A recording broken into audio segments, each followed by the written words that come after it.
This is Kew Gardens, Queens, New York City, where the vicious stabbing, attacks, and murder of Catherine Susan Kitty Genovese occurred after 3 a.m. on the morning of Friday the 13th in March 1964. Kitty pulled into and parked in this Kew Gardens Long Island Railroad Station parking lot close to her apartment. She drove home after working 2 shifts at her job in Hollis, Queens, when a serial killer spotted her at a traffic light, driving in her red Fiat on Hoover Avenue. This killer decided to follow her, eventually parking here on Austin Street, just at the entrance to the station's parking lot. Nobody knows if Kitty knew she was being followed, or that she might have detoured so as not to lead this stalker to her home. But a significant amount of time did pass between the time she left work and arrived home. When she got out of her car, it is likely she noticed her stalker. Rather than take the alleyway, she took the long way around. We don't know if her intentions were to lose her stalker around the corner, or seek people in Old Bailey's pub, or contact police at the telephone call box on the corner. None of these possibilities occurred. Her assailant moved swiftly and caught up with her here, only feet from her car in this corner. She first yelled as he approached and confronted her, but with her back turned, the killer stabbed her twice, puncturing her lungs.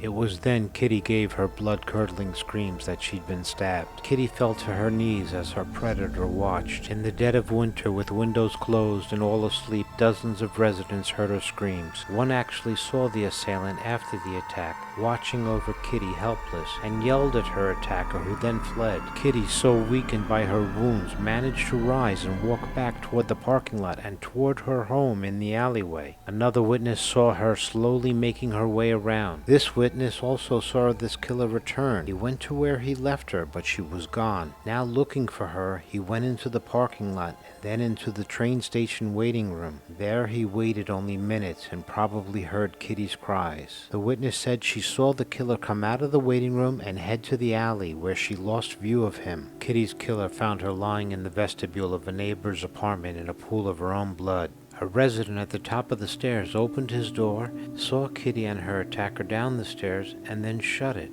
The murderer repeatedly stabbed her to death and even attempted to rape her. Kitty's next-door neighbor and friend, Sophia Farrar, found Kitty in the vestibule dying. She carefully opened the door as to not hit her head. She picked her up from the floor and held her in her arms. Kitty was alive but was almost gone. Kitty Genovese was pronounced dead on her way to the hospital.